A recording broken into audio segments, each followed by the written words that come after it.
안녕하십니까. 하이구조 권용근입니다. 오늘은 H형광 노출형 합성부의 강제 앵커에 대해서 학습해 보도록 하겠습니다. 그래서 학습 순서로는 먼저 강제 앵커의 개요에 대해서 살펴보도록 하고요. 그 이후에 스터드 앵커, 강제 앵커 중에 하나로서 건축 구조에서 가장 많이 사용하는, 실무에서 많이 사용하는 스터드 앵커의 구조적 거듭에 대해서 살펴보도록 하겠습니다. 그리고 본격적으로 스터드 앵커의 설계에 대해서 살펴보고요. 그 다음에 부분 합성부의 스터드 앵커에 대해서 알아보도록 하겠습니다. 그리고 마지막으로 이들 부분 합성부에서 사용하는 스터드 앵커의 실무적인 고찰을 한번 살펴보도록 하겠습니다. 먼저 강제 앵커의 개요로서 강제 앵커의 역할과 종류에 대해서 살펴보도록 하겠습니다. 강제 앵커를 영어로 표현하면 스틸 앵커라고 하죠. 그래서 강제 앵커, 스틸 앵커는 H형광 노출형 합성부에서 강제부와 철근 콘크리트 슬라브 또는 데크 슬라브 사이에 미끄러짐을 방지하고 두 부재 사이의 수평 전단력에 저항하는, 어떻게 보면 전단 연결지입니다. 그래서 영어로는 쉐어 커넥터라고 하죠. 그래서 강제 앵커를 다른 말로 전단 연결자라고 부르기도 하고 영어로 쉐어 커넥터라고도 많이 부릅니다. 그리고 어쨌든 이런 강제 앵커를 전단 연결자라고 하는데 그 역할을 살펴보면 이 강제 앵커는 슬라브가 합성부의 기능을 하도록 도와주죠. 그렇죠? 그러니까 슬라브와 강제부를 연결함으로써 유효폭을 형성시키고 그 슬라브의 유효폭이 H형광과 함께 합성부로서 기능을 할 수 있게끔 만들어집니다. 그리고 이 밖에도 강제 앵커로 연결된 슬라브로 인해서 횡 비틀링 가세 역할을 하죠. 슬라브가. 그래서 컨티뉴스 브레이싱이라고 했나요? 연속 가세 역할을 합니다. 그래서 저번 시간에 한번 살펴봤고요. 이 밖에도 강제 앵커와 연결된 슬라브는 횡력 저항 시스템에서의 강한 경막의 역할을 합니다. 강한 경막의 역할을 담당을 해서 지진하중이나 풍하중 같은 횡력이 왔을 때 슬라브를 통해서 지진력 또는 풍하중을 저항하는 횡력 저항 시스템으로 하중을 전달시키는 어떻게 무한 강성의 강한 경막, 리지드 다이어프램의 역할을 한다는 거죠.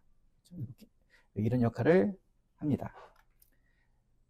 그래서 현행 우리나라 이제 건축물 구조 설계를 기준을 보면 이 강제 앵커를 두 가지로 분류하고 있습니다. 두 가지로 분류하고 있으면서 이거에 대한 강도 산정식을 어떻게 보면 정확히 제시를 하고 있는데, 어쨌든 구조 설계 기준에서 명확하게 제시하고 있는 강제 앵커는 스터드 앵커와 디귿 형광 앵커를 어떻게 보면 찬넬 앵커라고 부를 수도 있겠죠. 이 두 종류를 제시하고 있고, 밑에 그림이 있습니다. 그때 밑에 그림이 있듯이 스터드 앵커 중에서도 머리가 있는, 그렇죠? 머리가 있는 형태의 스터드 앵커가 어떻게 보면 건축 구조물에서는 가장 많이 쓰인다고 할 수가 있습니다. 이에 비해서 챗넬 앵커라는 디귿 형광 앵커가 있는데, 오른쪽 그림과 같이 이거는 이렇게 챗넬을 상부 프레임기 위에 용접시켜서 이렇게 짤막한 디귿 형광을 짤막하게 등간격으로 이렇게 용접지는 형태인데, 디귿 형광 앵커는 어떻게 보면 고하중, 그러니까 수평 전단력이 엄청 커가지고 전단 연결체로서 받는 하중이 클 때 보통 디귿 형광을 사용하면 유리한데, 이거는 토목 구조물에서는 이런 경우가 많겠지만 건축 구조물에서는 머리가 있는 스터드 앵커가 주로 실무에서 가장 많이 사용되고 있습니다. 대부분 이게 사용되고 있다고 봐도 과언이 아닙니다. 그래서 오늘은 그 강제 앵커 중에서도 스터드 앵커에 대해서 살펴보도록 하겠습니다. 그래서 계속 살펴보면 H형광 노출형 합성부의 강제부와 RC 슬라브 사이의 수평 전단력 V'이라고 했죠. V'은 강제 앵커와 콘크리트의 슬라브 쪽의 콘크리트 상호작용에 의해서 전달됩니다. 그리고 강제보와 강제 앵커 사이의 힘은 전단으로서, 특히 수평 전단이죠. 수평 전단의 힘으로써 작용을 하고, 그리고 강제 앵커와 콘크리트 사이의 힘은 어떻게 보면 강제 앵커의 인장 강도와 콘크리트의 지압 강도로 저항한다고 할 수 있습니다. 그리고 구조 기준에서도 강도 산정식에 그렇게 표현되어 있습니다. 그래서 여기 보면 스터드 앵커 같은 경우는 머리가 있는 스터드 앵커를 쓰죠. 머리가 있는. 이 이유는 뭐냐면 어떻게 보면 이렇게 뽑힘 하중, 수평 전단력이 발생했을 때 이게 위로 뽑힐 수가 있습니다. 위로 뽑히는 거에 대해서 저항을 하려면 여기가 머리 저항, 머리 부분이 있어서 뽑힘에 대해서 저항할 수 있는, 키 역할을 할 수 있는 것이 필요해서 스터드 앵커 중에서도 머리가 있는 스터드 앵커를 구조 기준에서는 제시를 하고 있고요. 그리고 디귿 형광 같은 경우에도 보면 수평 전단력이 발생할 때 전단은 외부가 견딘다고 볼 수가 있죠. 디귿 채널의 외부가 견딜 수 있는데 뽑힘은 이 상부 프렌지 있죠.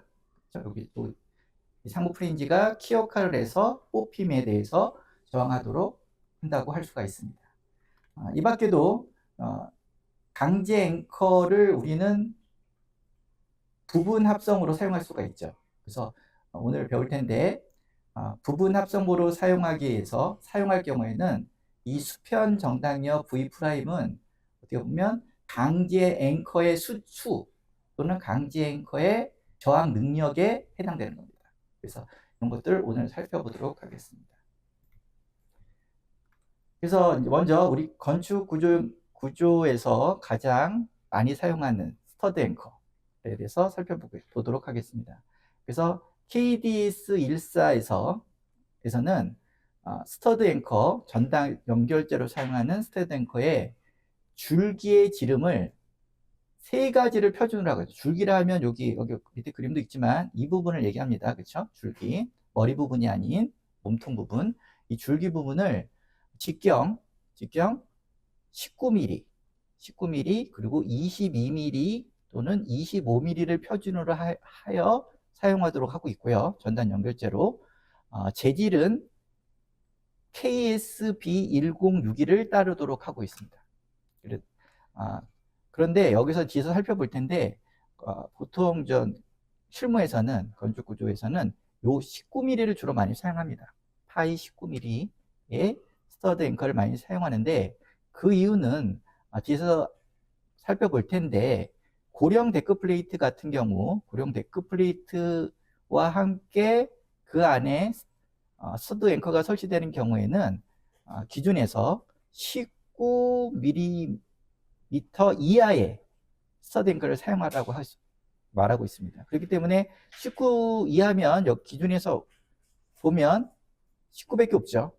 그 이하는 뭐 있지만 KS에서는 있지만 코리안 스탠다드에서는 있지만 어쨌든 구조 설계 기준 안에서는 전단 연결제의 제한을 19, 22, 25를 사용하도록 하고 있고, 그런데 고령 데크 플레이트와 함께 사용할 때에는 19mm 이하를 사용하라고 하기 때문에 그래서 19mm 이하를 주로 많이 사용하고 있는 겁니다. 그런데 고령 데크 플레이트가 아닌, 예를 들어서 뭐 트러스 데크 슬랍으로 쓸 경우에는 뭐 경우에 따라서 22와 25mm를 경우에 따라 사용할 수 있을 거라고 판단이 됩니다. 근데 이제 일반적으로 이제 좀 이렇게 통일을 시키려고 실무자들은 19mm를 많이 사용하는 것입니다. 그래서 보면 요 재질은 지금 KS 코리아 스탠다드를 참조로 하라고 했는데 그걸 한번 읽어 보겠습니다. KSB 1062에는 뭐라고 나왔냐면 토목 건축 구조물의 강 콘크리트 합성 횡목 구조의 어긋남 방지를 위하여 아크 스터드 용접으로 강제 횡목에 부착하여 사용하는 머리 붙이 스터드에 대하여 규정함이라고 써 있습니다. 그래서 좀 어렵게 말해서 그런데 횡목 구조라고 한다 그러면 어떻게 보면 보라고 할 수 있죠. 그렇죠? 강제보라고 할 수 있고. 그래서 여기 보면 머리가 있는 머리 붙이 스터드에 대해서 규정하고 있습니다. KS에서는. 그 다음에 또 KDS 14에서는 또 뭐라고 나가냐면 스터드 앵커, 특히 전단 연결제로 사는 스터드 앵커는 항복 강도가 235메가파스칼 이상을 사용하도록 하고 있고, 그리고 인장 강도는 최소죠. 그러니까 최대 인장 강도인데 최대 인장 강도 중에서도 최소값은 400메가파스칼 이상을 사용하도록 하고 있습니다. 그래서 뒤에서 살펴보겠지만 스터드 앵커의 강도는 항복 강도와 인장 강도 중에서 FU 인장 강도를 보통 사용하기 때문에 인장 강도가 400메가파스칼 이상을 사용한다는 것을 한번 체크해 볼 필요가 있고요. 그래서 KSB1061을 좀 더 살펴보면 거기에는 스터드 앵커의 종류를 명기하고 있습니다. 그래서 호칭은 어떻게 보면 줄기의 직경을 얘기하는 거죠. 이게 보통 지금 우리는 전달 연결제 중에서 19, 22, 25를 사용하도록 하고 있는데 19, 22, 25 KS에는 이 밖에도 13mm와 16mm가 있습니다. 16mm가 있고요. 그리고 이거에 대한 길이, 그 호칭에 따른 호칭 길이가 정해져 있고, 그래서 보면 13mm와 16mm 직경의 스터드 앵커의 길이는 표준적으로 80mm, 100mm, 120mm짜리가 주로 생산되고 있고요. 그리고 우리가 많이 사용하는 그럼 19mm, 직경 19mm의 스터드 앵커는 또는 22mm, 예를 들어서 22mm를 사용한다 그러면 그거는 80, 100, 130, 150mm의 호칭 직경의 스터드 앵커가 주로 생산이 되고 있습니다. 이 밖에도 25mm 철 직경의 스터드 앵커는 길이가 120, 150, 170mm의 호칭 길이를 가지고 있다고 하고요. 그래서 실무적으로 파이 19를 많이 쓴다고 했죠. 파이 19 중에서도 실무에서 많이 쓰는 게 100mm를 많이 쓰죠. 100mm 직경을 많이 쓰는데 그 이유는 또 뒤에 나옵니다. 그래서 왜냐면 스터드 앵커의 직경이 몇 미리 이상이라는 또 기준이 있습니다. 그거에 맞춰서 요거를 주로 100mm를 많이 사용하고 경우에 따라서 조금 큰 거를 사용할 수도 있습니다. 그래서 큰 거를 이건 나중에 살펴보겠습니다. 그래서 여기 보면 호칭 길이 L은 여기서 호칭 길이 L은 용접 후 마무리 길이의 목표값이다. 그래서 오른쪽 그림이 있죠. 오른쪽 그림에서 보면 L이 요거네요. 용접 후에서의 길인데 어디까지 길이죠? 맨 밑에서부터 머리의 상단까지 길이를 어떻게 보면 스터드 앵커의 길이라고 말할 수가 있습니다. 그리고 보면 용접 전에는 어떻게 돼요? 용접 전에는 어떻게 보면 스터드 앵커, 이걸 L'이라고 했네요. 이 L'은 여기 오면 밑에 약간의 모양이 있습니다. 여기는 홈도 있네요. 홈이 있는 것도 있고, 그렇죠? 약간의 모양이 있는데 이 길이를 표준으로 하는 게 아니라 용접 후에 길이를 목표값으로 하고 있다는 거 한번 살펴보고요. 그래서 여기 또 호칭 길이가 있는데 이 표 이외의 호칭 길이 L을 특별히 필요로 하는 경우에는 주문자가 지정하여서 주문하면 됩니다. 근데 이제 주로 많이 생산되는 게 이제 위에 있는 표에 있는 거고 그렇지 않은 것은 주문해서 구매하면 됩니다. 이 밖에도 KSB1062에는 스터드 앵커의 기계적 성질을 명기하고 있는데 이게 기계적 성질이 어떻게 따르죠? 위에 항복 강도가 235메가파스칼 이상, 그 다음에 인장 강도가 400메가파스칼 이상이어야 된다 그랬죠. 그래서 보면 질 강도가 낮은 게 여기 나오죠. HS1이라는 강도 기호가 있는데 H가 뭘까요? 헤디드의 약자, 머리가 있는 스터드. S는 스터드겠죠? 헤디드 스터드. 그리고 1이라고 표현하는데 이게 이제 가장 낮은 강도, 여기에 보면 기준에서 나오는 235 메가파스칼에 대한 항복 강도와 그 다음에 인장 강도는 400에서 550 사이에 있는 거. 그리고 최저는 400이죠. 400 이상. 요거를 요 조건을 만족을 해야 되고 또 이런 스터드 앵커 HS1은 연신율 20% 이상을 확보해야 됩니다. 기계적 성질을. 그 다음에 요거보다 강도가 높은 게 있어요. HS2, Headed Stud Anchor의 2. 요거는 강도가 좀 높아요. 요거는 보통 350 메가파스칼인 항복 강도와 또 인장 강도는 550에서 650. 그러니까 여기 보면 설계할 때는 인장 강도를 쓴다고 그랬잖아요. 그죠? 요 최저값을 쓰겠죠. 이런 식으로 스터드 앵커의 기계적 성질을 KS에서는 또 말해주고 있습니다. 이 밖에도 계속 KS를 살펴보면 스터드 앵커의 모양과 치수에 대해서 얘기를 하고 있고요. 그래서 보면 여기 호칭은 13, 16, 19, 22, 25가 있다고 했죠. 15가 있고 그 호칭은 줄기의 직경 D를 얘기하고 있고요. 그래서 여기 축지름 줄기에 대한 축지름 D는 기준값이 여기 13 호칭하고 똑같은 거예요.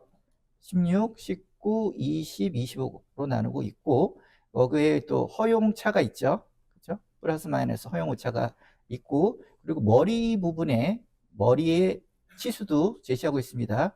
머리 지름이 D 보이시죠? 머리 부분의 지름이 각 호칭별로 기준 치수가 있습니다. 기준 치수가 있고 이 기준 치수에 또 허용 오차가 플러스 마이너스 0.3mm라고 제시를 하고 있고 그 다음에 머리 부분의 두께, 여기 두께 보이시죠? 두께에 대한 최소값을 또 제시하고 있어요. 그래서 이게 이렇게 10 또는 12 정도 직경에 따라 호칭 직경에 따라 그 다음에 여기 R을 보이시죠? 머리와 줄기의 그거를 곡률 반지름이라고 할 수 있죠. 곡률 반지름은 2mm 이상을 확보해야 된다. 이런 식의 뭔가 스터드 앵커의 규격을 제시하고 있습니다. 그래서 이런 규격에 맞는 KS에 맞는 스터드 앵커를 사용해야지 우리가 구조설계 기준 안에서의 강도 산정식을 쓸 수 있는 거죠. 그리고 스터드 앵커에 살펴볼 필요가 있고요. 그리고 여기 비고를 보면 용접전 스터드 베이스의 모양과 그 다음에 용접전 L 프라임 뭐라 그랬죠? 호칭 길이의 용접 여유를 포함한 길이 전체 길이 여기 L 프라임 보이네요. L 프라임은 그 허용차와 함께 주문자 제작자 사이 협의를 따르도록 하고 있습니다. 그래서 전체 용접 후의 길이가 맨 밑에부터 상단까지 머리 상단까지 거리를 L이라고 한다. 그렇죠? 그래서 이 L 프라임을 결정할 때는 그렇죠? 최종 용접 후의 상태를 따라서 적절하게 잘 선정해야 된다. 이건 시공자들이 잘 챙기셔야 되죠. 이 밖에도 KS에는 또 뭐가 있냐면 화학적 성질이 있습니다. 스터드 앵커가 다음과 같은 화학적 성질을 만족을 해야지 규격된 제품으로서 인정을 하는 거죠. 그래서 재를 보면 실리콘 킬드강, 그 다음에 알루미늄 킬드강, 그 다음에 붕소강으로 나눠서 그거의 화학 성분을 퍼센테이지로 백분율로 해서 제한을 하고 있습니다. 그래서 보면 탄소, Si, 규소, Mn, 망간, P인, S황, 그 다음에 알루미늄 이런 식으로 해가지고 탄소 같은 경우는 0.2% 이하를 탄소량을 제한하고 있고요. 그 다음에 규소 같은 경우에는 실리콘간과 킬드간 같은 경우에는 어느 범위 안에서 있어야 된다고 하고 알루미늄 킬드간 같은 경우는 0.1% 이하를 그렇죠? 제시를 하고 있습니다. 이렇게 이런 화학적 성분에 대한 제한이 있고 알루미늄 킬드간 같은 경우는 알루미늄이 0.02% 이상이 돼야 된다는 또 특별한 조건이 있네요. 다른 붕소강이나 실리콘 킬드강에 비해서 그렇죠? 이런 것들이 KS에서 제시하고 있습니다. 이번에는 두 번째로 스터드 앵커의 구조적 거동을 한번 살펴보도록 하겠습니다. 그래서 스터드 앵커와 어떻게 보면 콘크리트의 상호작용력으로 인해서 어떻게 보면 스터드 앵커 하나가 견딜 수 있는 강도, 공칭 전단 강도가 결정이 된다고 할 수 있습니다. 그래서 보면 이 스터드 앵커의 내력은 주위 콘크리트의 구속 효과와 스터드 앵커 자체의 재료 성능 사이의 상대적 강도 비에 따라서 결정이 됩니다. 그래서 오른쪽 그림이 있죠. 그래서 보면 밑에는 H형강이고요. 그죠? H형강의 강제보고, 그 다음에 거기에 스터드 앵커를 용접을 통해서 보통 설치를 하죠. 아니면 스터드건을 통해서 또 바로 이렇게 총으로 쏴가지고 연결을 시키거나, 아니면 이 부분을 일일이 손으로 온돌 용접을 시켜서 용접을 합니다. 그래서 이 품질이 완전히 확보됐다고, 용접성이 확보됐다고 가정한 상태에서 보면 어떤 식의 파괴가 이루어지냐 이거죠. 그럼 결국은 이렇게 화살표와 같이 강제보가와 상부에 있는 콘크리트 슬라브가 서로들 미끄러진다고 보시면 이 사이에 수평 정장력이 발생을 한다는 거죠. 그래서 예를 들어서 오른쪽으로 이렇게 강제가 이동한다고 치면, 움직이려고 한다 그러면 그림에서는 대부분 스터드 앵커의 오른쪽 하단부가 콘크리트의 압계로 해서 지압 능력으로 해서 다 견디겠죠. 그렇죠? 견딜 거고, 그 다음에 이 상부는, 머리 부분은 치역화를 해서 지압도 작용하지만 뭔가 위로 이렇게 뽑혀 올라가려는 힘에 대해서, 그렇죠? 저항을 할 겁니다. 그래서 보면 결국 그 스터드 앵커가 견디는 힘은, 수평 견전력에 대해서 견디는 힘은 스터드 앵커 자체의 능력과, 저항 능력과, 그리고 콘크리트의 능력이 상호작용력으로서 역할을 한다고 할 수 있습니다. 그래서 먼저 콘크리트의 지압, 여기 앞에 발생하는 지압을 통해서 이 이제 역할을 하는데, 스터드 앵커 하단부 전면에, 그림에서 보이시죠? 하단부 전면에 집중되는 압축 응력이 발생하게 됩니다. 그래서 콘크리트의 지압에 영향을 미치는 것은 관련 변수로는 콘크리트의 설계 기준 압축 강도 FCK가 변수로서 역할을 하고요. 그 다음에 콘크리트의 탄성 계수, 그렇죠? 콘크리트 탄성 계수가 EC가 변수로서 역할을 합니다. 콘크리트는 강도가 높을수록 탄성 계수가 높아지는 확률이 있죠. 그 다음에 콘크리트의 탄성 계수가 어떻게 보면 높을수록 슬립, 두 개의 수평 전달력으로 인해서 발생하는 초기 슬립량을 억제할 수 있다고 합니다. 그 다음에 콘크리트가 그래서 이제 중요하죠. 콘크리트가 특히 강도와 탄성 계수가 중요하고, 그 다음에 또 중요한 게 뭐냐면 스터드 앵커의 강도, 그 다음에 연성 능력입니다. 그래서 뒤에서 살펴볼 텐데, 우리나라는 그 연성 능력에 대한 그 제한값 산정식을 명확히 제시하고 있지는 않고, 어떻게 보면 스터드 앵커의 강도 정도로만 제한을 하고 있는데, 외국에서는, 특히 미국 철강협회 AISC에서는 연성 능력을 구체적으로 제시를 하고 있습니다. 명확히 제시를 하고 있고, 그리고 이제 토목에서도 어떻게 보면 스터드의 연성 설계를 많이 중요시 여기죠. 그래서 토목에는 저희가 이전에 강의에서도 얘기를 했지만, 토목에서는 합선부 설계할 때 대부분 완전 합선부로 많이 설계를 한다. 그 이유는 실질적으로 스터드 앵커의 연성 능력을 고려해서 설계를 하다 보면 어떻게 보면 노출형 합성보가 완전 합성보로 설계하는 것 같이 된다, 뭐 이런 얘기를 했어요. 그래서 보면 우리나라 같은 경우도 연성 능력을 토목에서는 민감히 생각을 합니다. 특히 토목에서는 합성보 자체가 경관이 크잖아요. 보도 크고, 그러니까 이제 특히 많이 이제 연성 능력도 많이 생각을 합니다. 그래서 보면 스터드 앵커에 어떻게 보면 전단 및 인장 저항 능력이 이제 중요하고, 그렇죠? 그거를 잘 고려를 해야 된다는 거죠. 그래서 관련 변수로는 스터드 앵커의 단면적 ASA라고 했네요. 그러면 여기 S는 스터드의 약자 같고 A는 뭐 에어리어 뭐 그러죠. 그리고 앵커의 단면적이 중요하고, 그 다음에 뒤에 살펴보겠지만 그 스터드 앵커의 이 설계 인장 강도 FU가 중요합니다. 항복 강도가 아니라 인장 강도를 쓰고 있어요. 그래서 보면, 그리고 콘크리트가 충분히 고강도일 경우, 지압 파괴를 방지할 수 있을 정도로 고강도일 경우에는 앵커의 뿌리 부위에서 밑에 부분 최초의 전단 항복 또는 파단이 발생합니다. 그렇죠? 파단이 발생하고, 그 다음에 그 이후에 뒤에 살펴볼 텐데, 스터드 앵커의 연성 능력이 최종 파괴 시까지 어떻게 보면 하중 재분배를 통해서 부재의 연성 파괴를 유도하는 게 중요합니다. 유도하는 게 중요하고요. 그래서 이제 각종 스터드 앵커의 길이라든지 직경이라든지 그리고 피치, 그 다음에 게이지 거리 같은 거를 제한하고 있는 겁니다. 기준에서는. 그래서 이런 것들이 어떻게 보면 뒤에서 살펴보겠지만 어떻게 보면 하중의 재분배를 통한 부재 전체, 그러니까 합성부의 연성 파괴를 유도하는 제한이라고 할 수 있습니다. 그래서 이렇게 스터드 앵커는 이 슬립을 제한하고 슬립과 하중의 재분배를 고려해서 어떻게 보면 구조에서는 제한하고 있고 때로는 구체적으로 이거를 산정을 해보는 거죠. 그렇죠? 산정을 해보기도 하고요. 그래서 보면 국부적인 지하 파괴와 균열 발생은 슬립을 동반하게 되죠. 슬립을 동반하게 되고 특히 이제 부분 합성 같은 경우는 특히 슬립량이 많아지겠죠.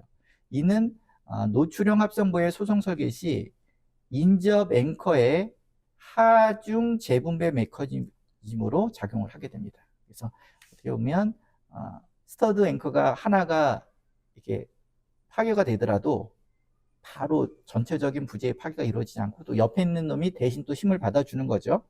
그 다음에 그 앵커가 또 파괴가 또 되면 또 옆에 있는 인접한 또 스터드가 그 역할을 대신해서 어떻게 보면 연속 능력을 확보하면서 저항해주는 능력, 이런 것이 보통 하중의 재분배라고 말씀할 수 있죠.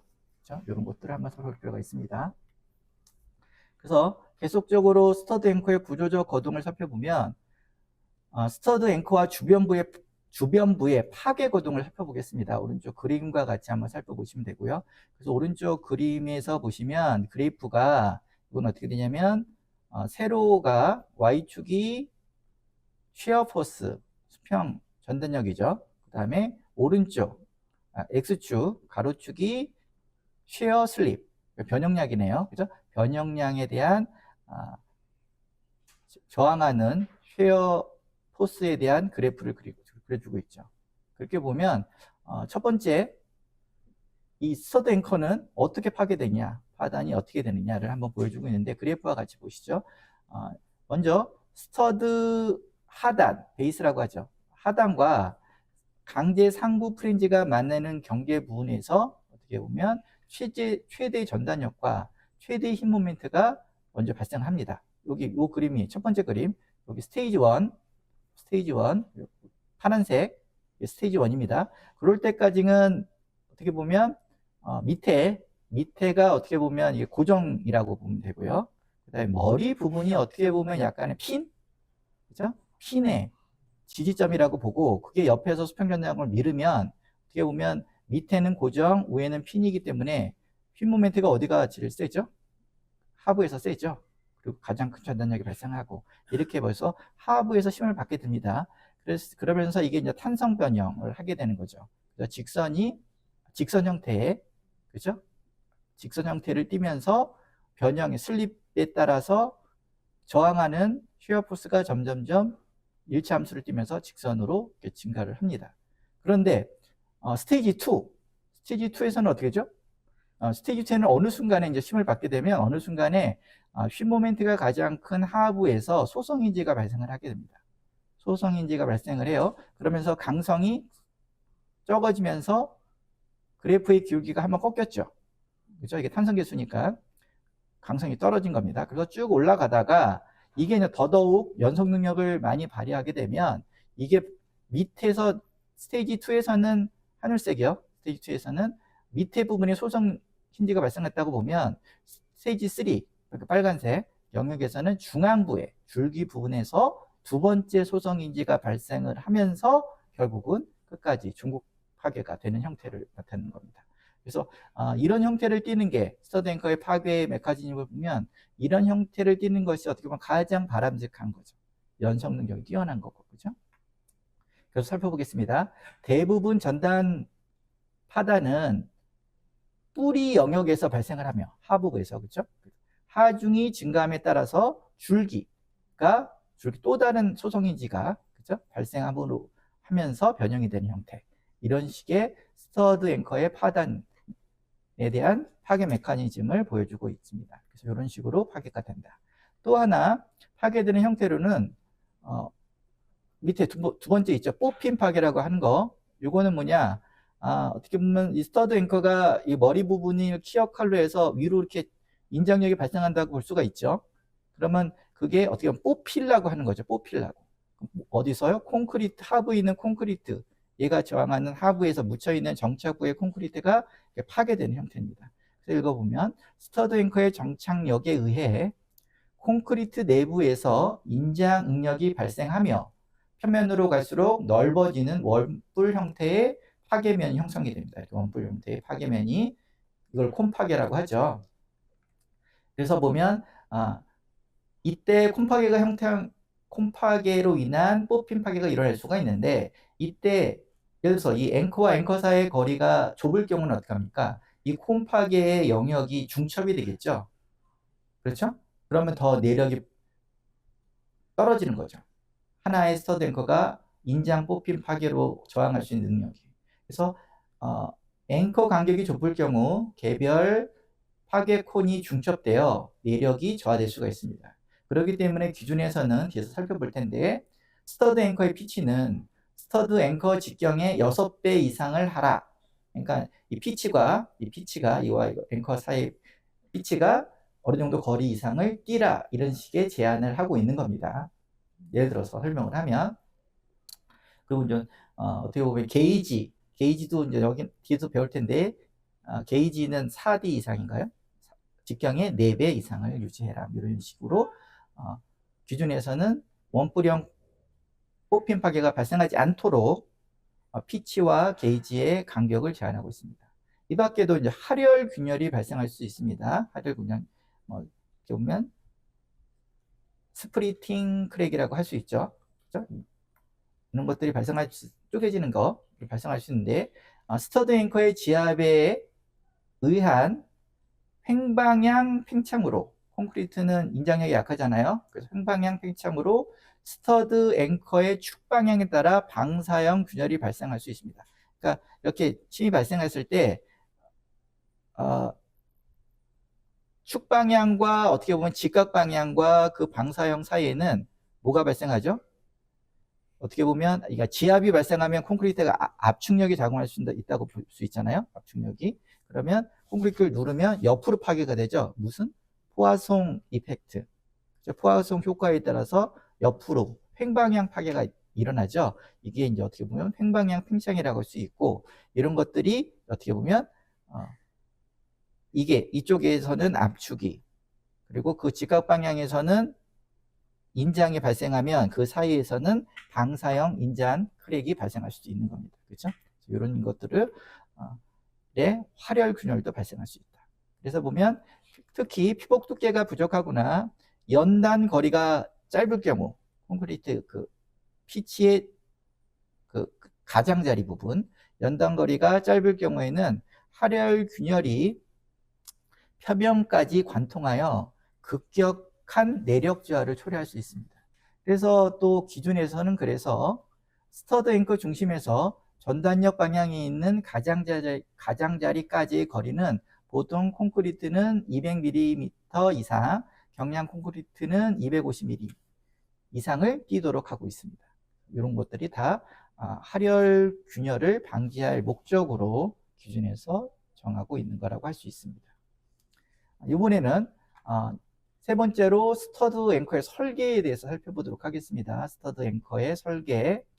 그래서 스터드 앵커의 일단 수평 전단력을 어떻게 구하느냐라고 해서 기준에서는 얘기해 주고 있는데, 이건 예전에도 한번 완전 합성보에서는 배웠죠. 한번 배운 적이 있습니다. 근데 오늘은 이제 부분 합성보, 강제 앵커의 양이 좀 적은 경우, 부분 합성인 경우까지 포함시켜서 수평 전단력의 크기를 구하는 것을 한번 살펴볼 겁니다. 그래서 보면 정모멘트를 받는 합성보 같은 경우는 어떻게 하죠?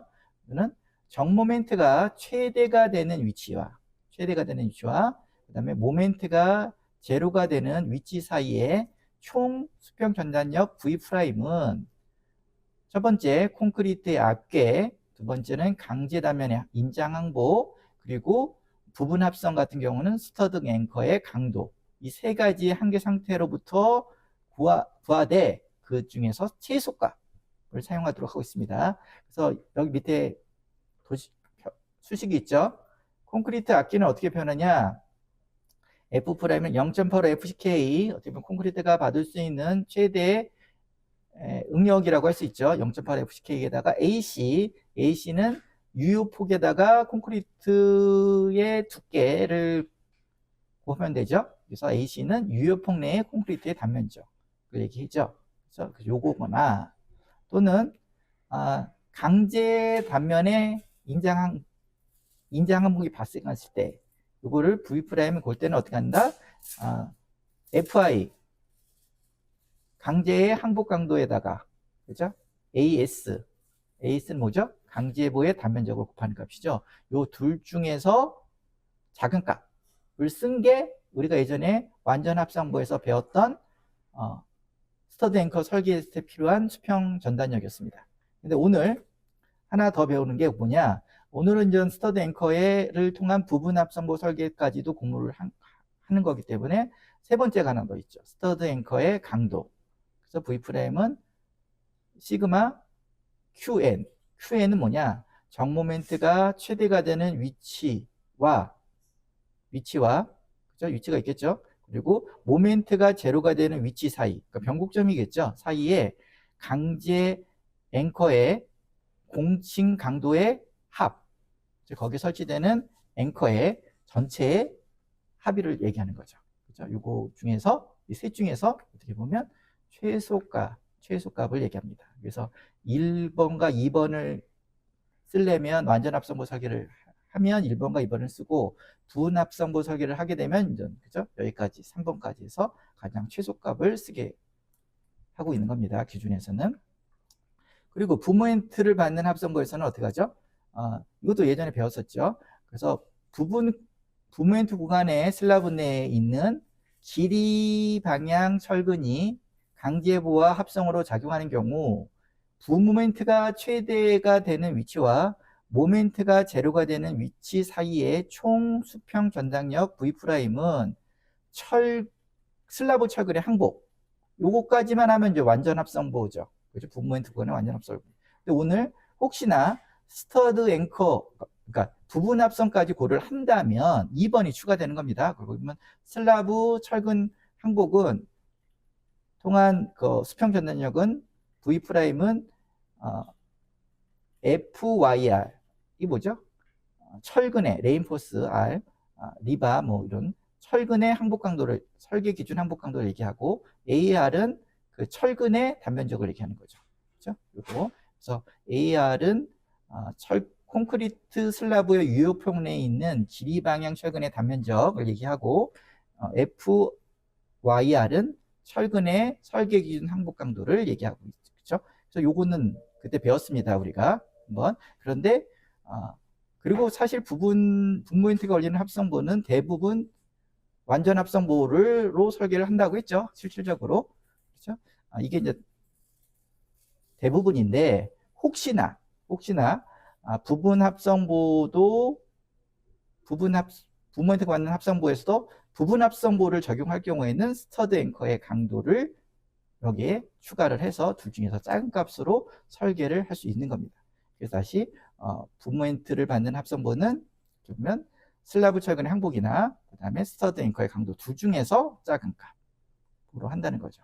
그렇죠? 근데 실질적으로 완전 합성보안 적용하기 때문에 1번 슬라브 철근 항복에 대한 고려만 하죠. 그렇죠? 실질적으로. 그 다음에 두 번째, 스터드 앵커의 공칭 전단 강도를 살펴보도록 하겠습니다. 그래서 기준에서 정하고 있다 그랬죠. 기준에서 스터드 한 개가 받는 공칭 전단 강도의 강도 산정식을 제시하고 있는데 살펴보겠습니다. 밑에가 이제 수식입니다. 콘크리트 슬라브 또는 합성 슬라브에 매입된 스터드 앵커 한 개의 공칭 정단 강도 Q에는 다음과 같이 산정한다. 그래서 Q에 해놓고 0.5 ASA는 뭐죠? 스터드 앵커의 단면적. 그렇죠? 여기다가 루트 FCK 콘크리트 강도죠. 압축 강도, 설계 기준 압축 강도. 그다음 EC 콘크리트의 탄성 계수. 그렇죠? 요거 이렇게 선정했는데 요 앞에 식은 뭐예요? 여기가 보면 콘크리트의 부분의 저항 능력입니다. 그렇죠? 콘크리트 부분의 저항 능력. 일종의 압축력, 그러니까 지압응력에 대한 식인데 어떻게 보면 실험식이겠죠? 실험식. 실험을 해서 나온 지압, 콘크리트 지압을 통해서 나온 식이라고 할 수가 있고요. 근데 요거는 요 뒤에 식보다는 작아야 돼. 뒤에 식이 뭐냐면 요것도 볼까요? ASA가 뭐죠? 여기는 스터드 앵커의 A, 에어리어, 단면 지역을 얘기합니다. 그렇죠? 근데 여기다가 F는 뭐죠?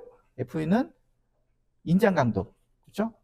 인장 강도죠. 그러니까 인장 강도 FU에다가 스터드 앵커의 인장 강도에다가 단면적 골패. 요거는 인장력이잖아요. 그렇죠? 인장력에다가 감소계수가 들어갔네요. 여기 보면 그 감소계수 RG가 있고 RP 두 개가 있어요. 근데 G는 게이지의 약자 같아요. 게이지 방향의 스터드 앵커의 배치에 따라서 또는 위치에 따라서 그 형성되는 감소계수, 1보다 작은 감소계수고요. 그리고 RP는 피치와 관련된 수평 전단력 방향의 앵커 사이의 간격, 피치와 관련된 감소계수를 얘기하고 있습니다. 그러니까 앞에 식과 그러니까 D식은 뭐죠? 앵커의 강도와 관련된 그렇죠? 저항력이죠. 요 앞에는 콘크리트의 지압 강도에 대한 요 중에서 어떻게 보면 작은 값을 쓰는 거죠. 결국은. 그렇죠? 요거보다 작아야 되니까 요 둘 중에서 작은 값을 쓰는 겁니다. 그래서 다시 의식을 정리하면 ASA는 스터드 앵커의 단면적을 얘기하고 있고 EC는 콘크리트의 탄성계수, 그 다음에 FU는 스터드 앵커의 설계 기준 인장 강도, 그 다음에 RG와 RP는 감소계수, 그렇죠? 감소계수는 표에 있어요. 표에 있는데 이거는 데크 슬라브의 형상 또는 데크 슬라브의 방향에 따라서 좀 달라집니다. 그렇죠? 감소계수가 있죠. 감소계수고 여기 G는 게이지에 대한 그러니까 수평 전단력의 직각 방향으로 배치되는 그렇죠? 그런 형상에 따른 감소계수고 RP는 피치 방향의 감소계수라고 보시면 되고요. 그래서 여기 보면 표를 한번 볼까요? 여기 보면 감소계수가 어떻게 되나? 보면 우리가 이제 그 고령 데크 슬라브를 사용하지 않는 경우, 그러니까 고령 데크 플레이트를 데크 슬라브로 사용하는 경우가 있을 텐데 그렇지 않은 경우를 얘기합니다. 그러니까 요즘에는 고령 데크 플레이트 잘 사용하지 않는 경우가 드물죠. 그러니까 1번 노란색이 부분 요즘에 그러니까 트러스 데크 슬라브 이런 것들이 좀 많이 사용하잖아요. 때문에 노란색이 이제 요즘 트렌드에 맞게 많이 사용하는 경우라고 할 수 있습니다. 그럴 경우에 보면 RG, 게이지와 관련된 거는 그냥 1.0이에요. 감소계수가. 그 대신 피치와 관련된 RP는 0.75입니다. 그래서 0.75. 그러니까 피치는 전단력, 수평 전단력이 작용하는 방향으로 배치되는 스터드 사이의 거리가 피치잖아요. 그거와 관련된 게 0.5. 요게 이제 어떻게 보면 제일 많은 경우죠. 가장 일반적인 경우. 그렇죠? 그런 경우에는 피치와 관련된 감소계수는 0.75. 그다음에 게이지와 관련된 것은 그 직각 방향, 피치의 직각 방향 1이다. 이런 부분을 기준으로 봐서 다른 거하고 검토를 해보면 되죠. 그렇죠? 그러면 이제 고령 데크 플레이트를 사용하면 어떻게 하냐는 거죠. 그렇죠? 고령 데크 플레이트를 사용하는 경우 보면 볼게요. 데크 플레이트의 골 방향이 강제부와 평행 방향. 그러니까 데크 플레이트의 골 방향 있죠. 고령 데크 플레이트 골 방향이 강제부와 평행한 방향은 좀 유리한 경우입니다. 그렇죠? 어떻게 보면 좀 유리한 경우. 이 밑에 부분은 밑에 칸은 직각 방향으로 놓은 경우니까 불리한 경우라고 보시면 되죠. 불리한 경우인데 이렇게 그나마 골형 데크플레이트를 사용하면서 골 방향이 강제부와 평행항으로서 좀 유리한 방향도 두 가지로 나누고 있어요. 두 가지로 나가 있는데 이 두 가지 첫 번째 케이스 여기 보면 HR분의 WR, R은 리브 같고요. H는 높이입니다. 그럼 HR은 뭐죠? HR은 리브의 높이죠. 리브의 공칭 높이를 여기 보면 고령 데크 플레이트라면 HR 보이시죠? 리브의 높이. WR은요? WR은 여기 보면 리브에 고령 데크 플레이트, 콘크리트 리브 또는 헌치의 평균 폭입니다.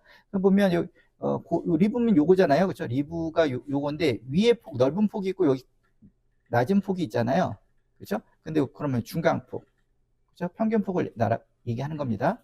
그래서 그 W 리브의 넓은 폭과 작은 폭의 평균 폭을, 그러면 어떻게 보면 첫 번째 경우는 HR 리브의 높이에 대한 이 폭이, 평균 폭이, 리브의 평균 폭이 1.5 이상 크면, 그렇죠? 이상 크면 좀 유리한 경우죠. 그러니까 어떻게 보면 리브의 폭이 높이 대비 조금 이제 크다는 거죠. 그렇죠? 리브의 폭이 넓으면 이 저강값이, 저강계수가 이렇게 뭐죠? 거의 질 유리한 고령 데크 플레이트 사용하지 않는 경우가 같습니다. 골이 넓은 경우에는. 근데 골이 높이에 비해서 1.5 미만인 경우, 좀 불리한 경우죠. 골 폭이 좁다는 것은 좀 불리한 경우. 그럴 때는 어떻게 되죠? 여기 보면 RP는 0.75로 똑같은데 RG가 0.85로 줄어들어요. 결국 감소계수는 이 두 개를 곱해야 되잖아요. 그렇죠? 그러니까 좀 줄어든다.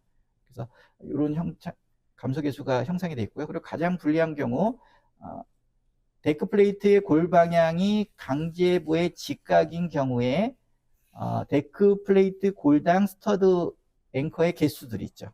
개수에 따라서 요거 그림, 밑에 그림이 고른 경우에요. 밑에가 강제부고, 강제부의 상부 프렌지의 직각 방향으로 고령 데크 플레이트가 얹혀지는 경우인데, 여기에도 요 골에 스터드 앵커가 하나 설치하는 경우, 두 개 설치하는 경우, 세 개 설치하는 경우로 나눠져서, 그렇죠?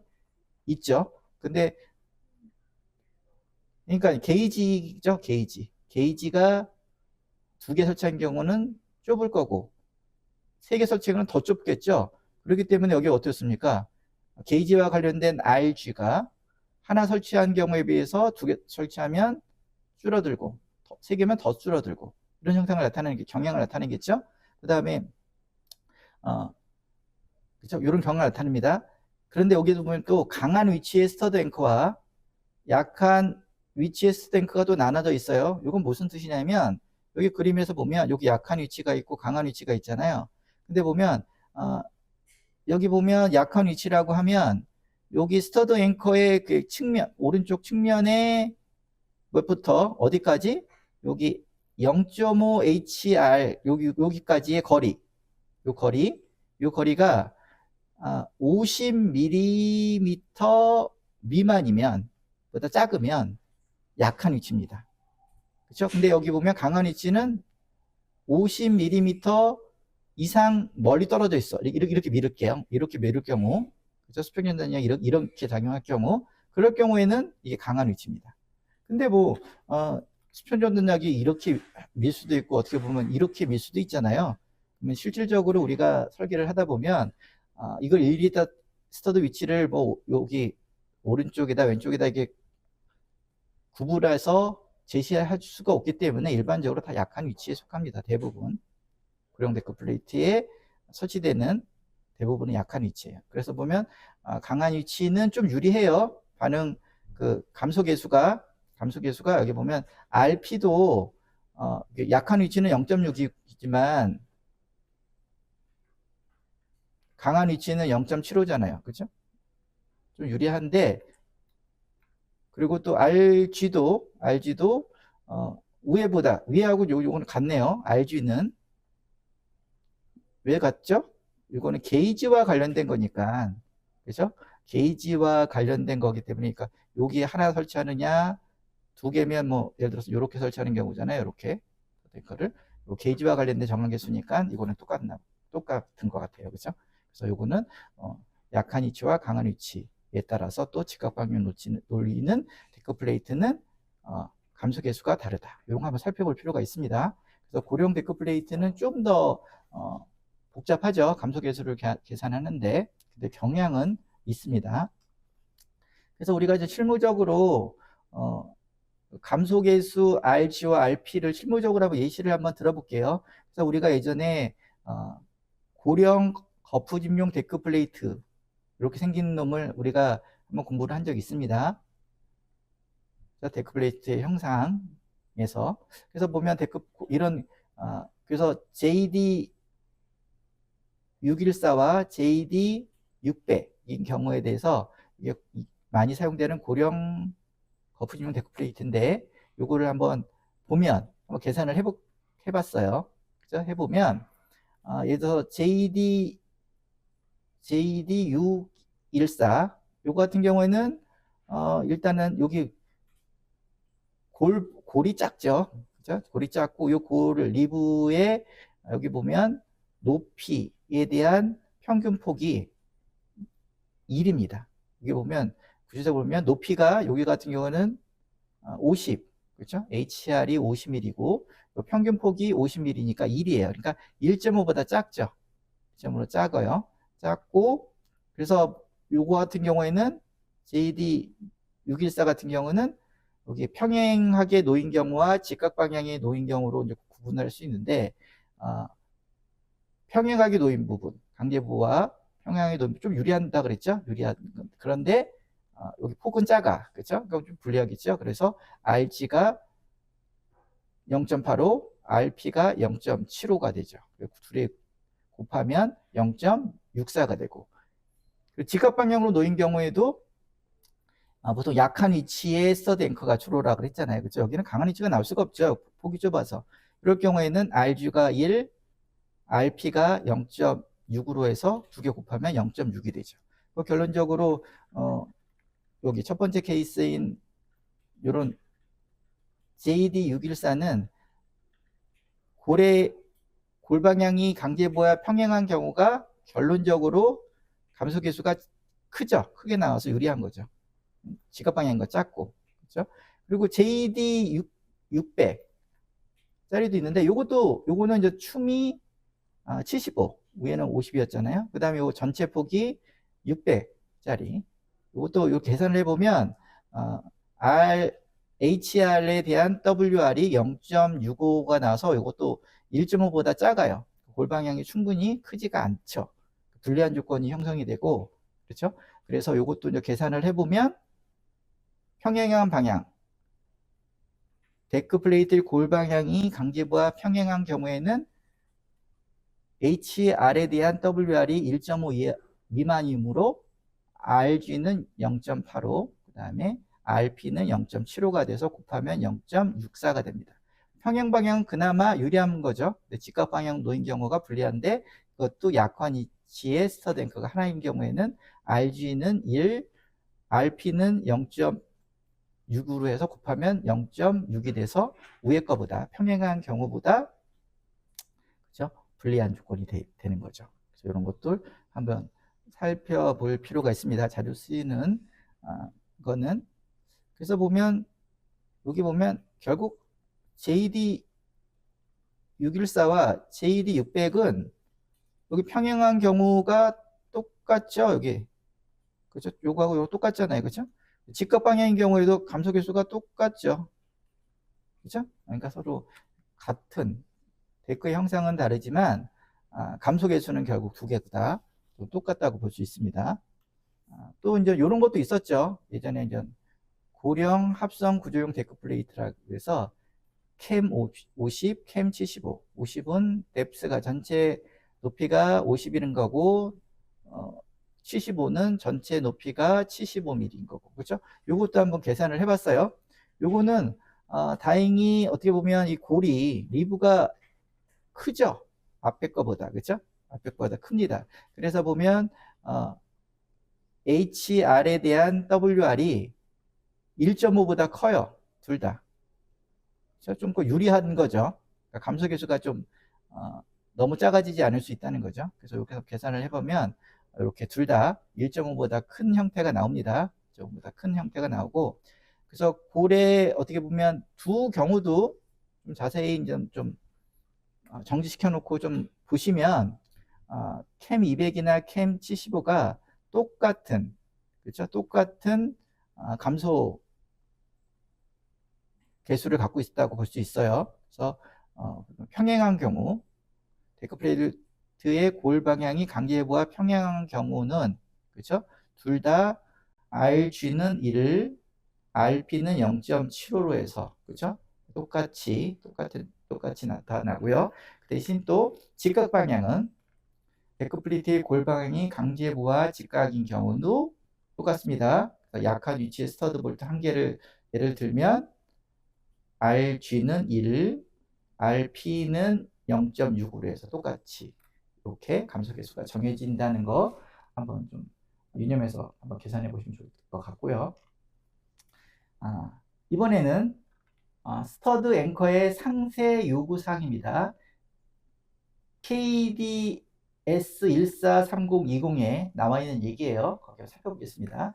이런 것들은 어떻게 보면 아까도 얘기했지만 스터드 앵커의 연성 파괴를 유도하기 위해서 어떻게 보면 간접적으로 제한한다고 할 수 있습니다. 그래서 보면 스터드 앵커의 피복 두께는 어느 방향이나 25mm 이상으로 함 써있죠.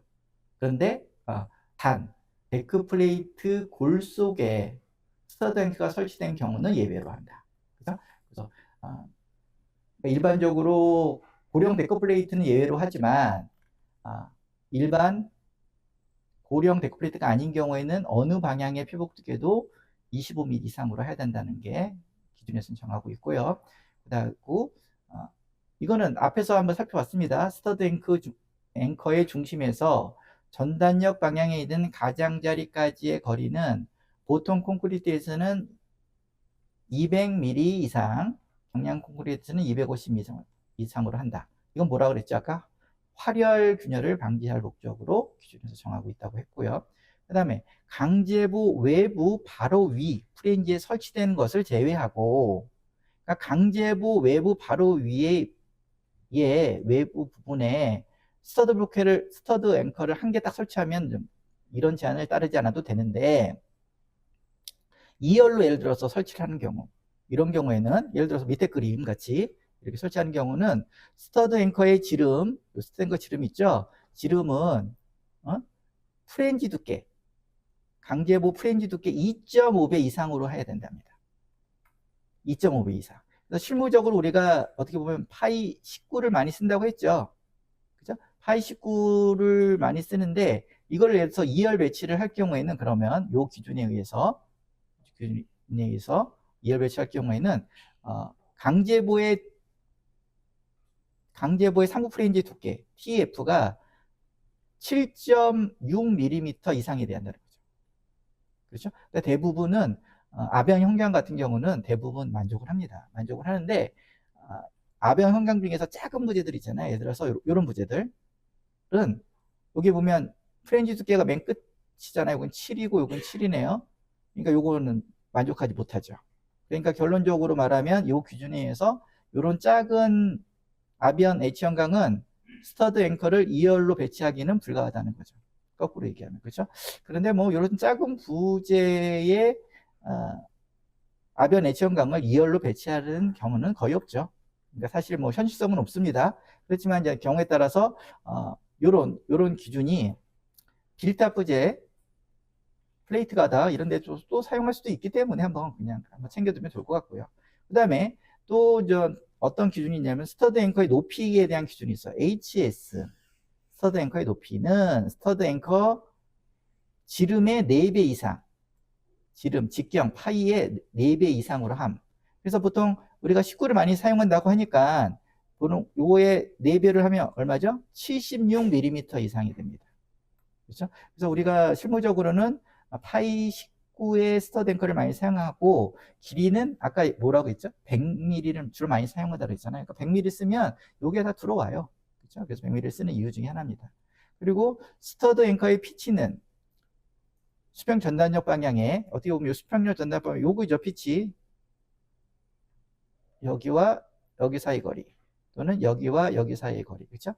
피치는 스터드 앵커 지름의 6배 이상으로 하고 게이지 길이, 게이지는 어디죠?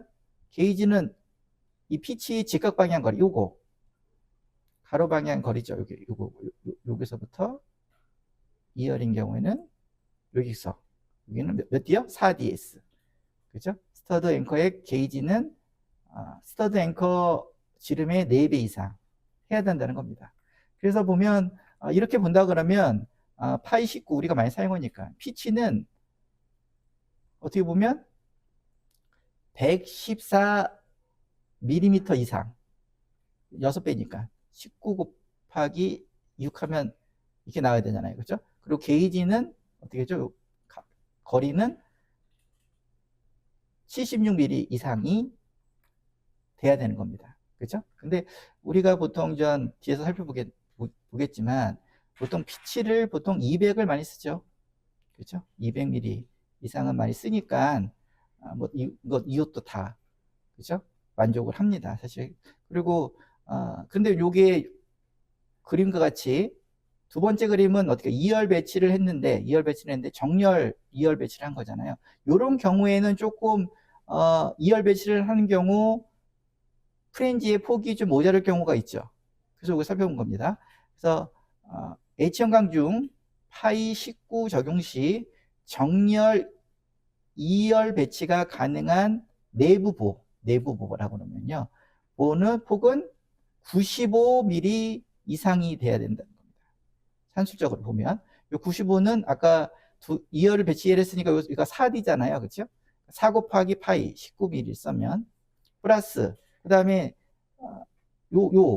여기서부터 거기에다가 스터드 볼트의 직경을 더해야지 요 폭 안에 2열로 스터드 볼트 2열이 배치가 되잖아요. 그렇기 때문에 95mm 이상이 나와야 된다는 거고요.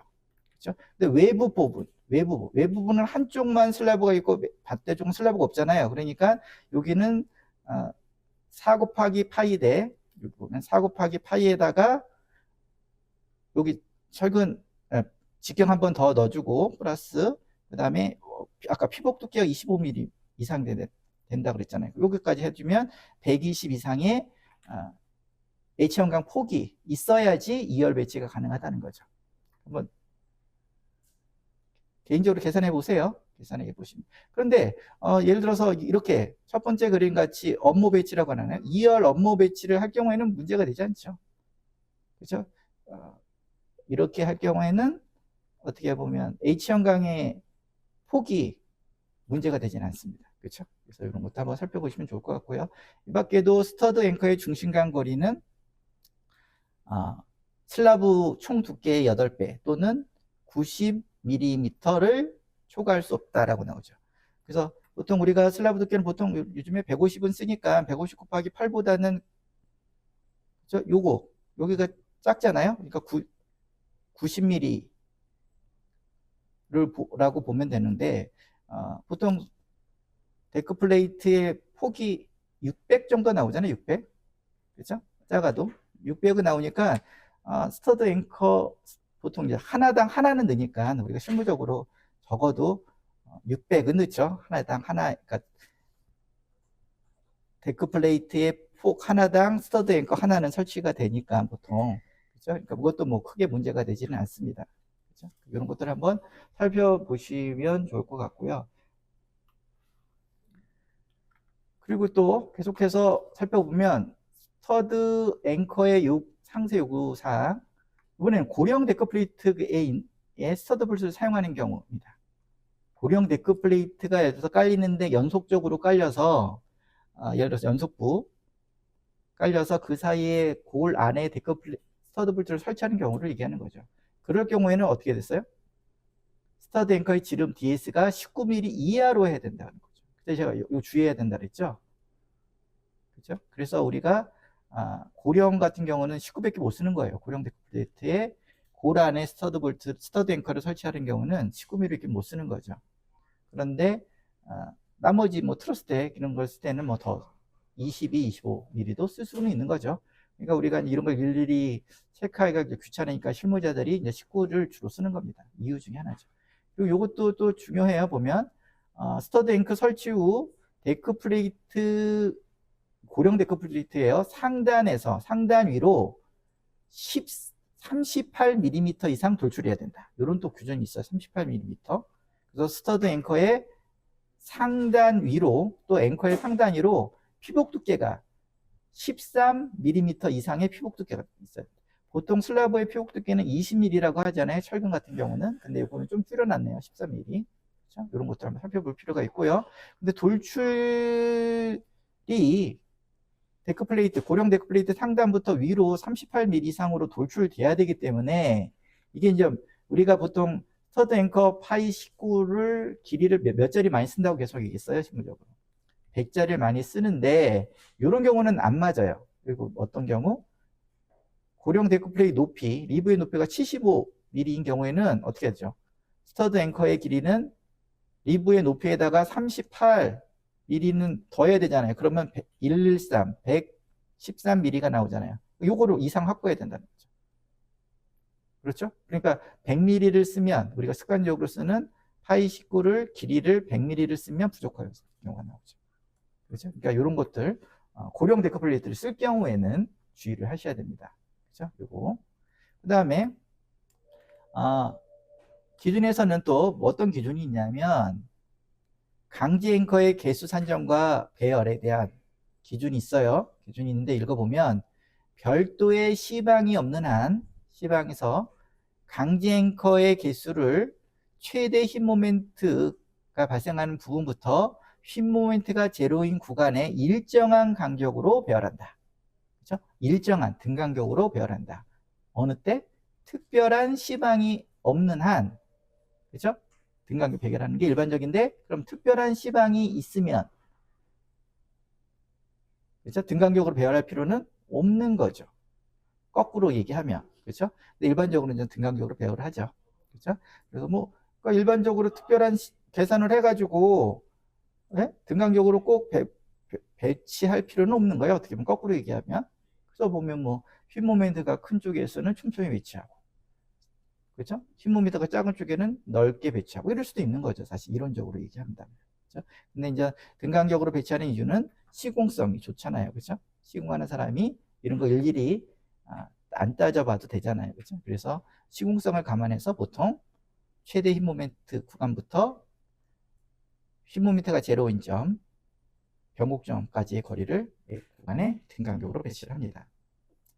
그리고 또 기준에서 이런 게 있어요. 집중하중이 작용하는 위치와 이와 가장 가까운 모멘트가 제로가 되는 위치 사이에 강제 앵커의 소요 개수는 집중하중이 작용하는 위치에 최대 힘 모멘트를 받을 수 있도록 충분한 수를 사용한다.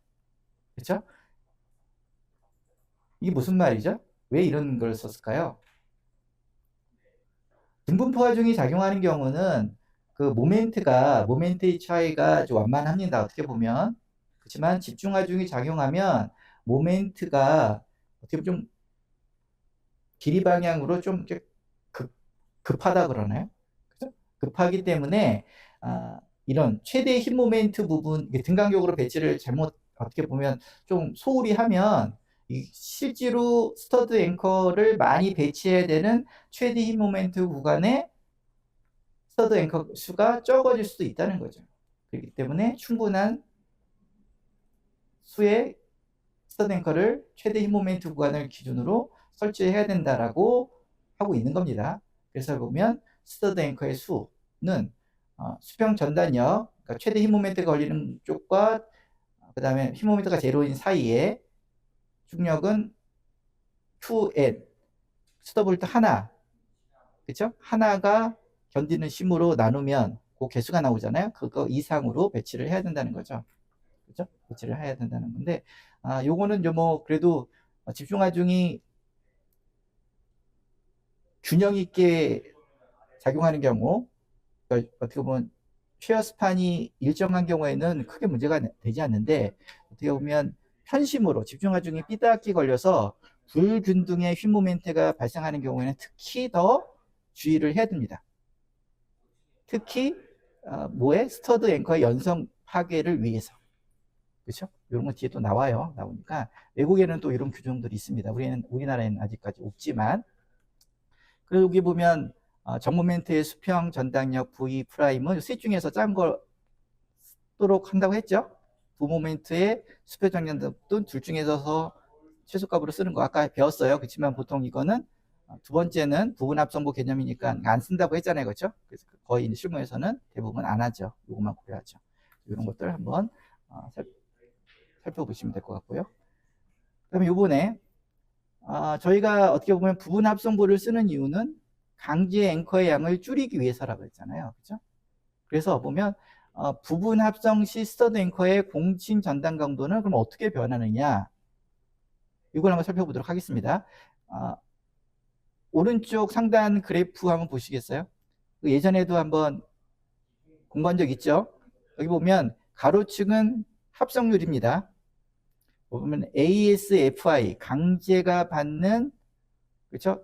인장 강도, 최대 인장력이죠를 합성률로 나눈, 그렇죠? 어떻게 보면, 그래서 보면 합성률이에요. 강제의 단면적에다가 항복 강도를 곱한 거에 대한 그 시그마 QN은 뭐죠?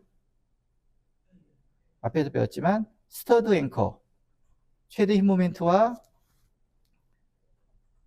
변곡점 힘 모멘트가 0인 점 사이에서, 그렇죠? 들어가는 강제 앵커의 총, 그렇죠? 수죠.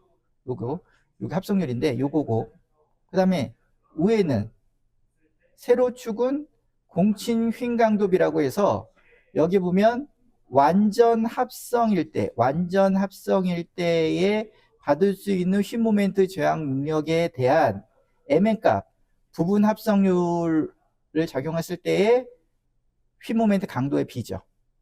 그렇죠? 그래서 보면 여기 보면 Y가 0일 때는 A점인데 이건 뭐죠?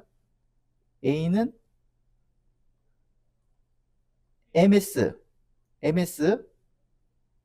강제 단면만의 공친 휭 강도를 나타내고, 그리고 여기 합성까지 다 고려했어. 그래서 합성부 설계를 했어. 그래서 MFC는 뭐죠? 완전 합성부의 공친 휭 강도죠. 그렇죠? 그러니까 완전 합성부 1이고, 그렇죠? 이런 경우에 부분 합성부는 어떻게 설계를 하냐? 실질적으로는 A부터 C까지 합성률에 따라서 오른쪽으로 갈수록 합성률이고, 합성률이 1일 때는 완전 합성부잖아요. 그렇죠?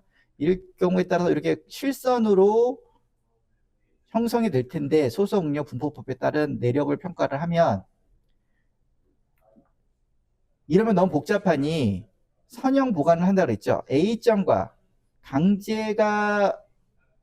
강제만의 공친 휭 강도인 부분 A와 MS 부분과, 그 다음에 FMC 완전 합성부, 그러니까 fully composite 완전 합성부의 공친 휭 강도 부분 C를 직선으로 연결해 선형 보관법을 써서 요거를 부분 합정률로 사용할 수 있다고 그랬죠.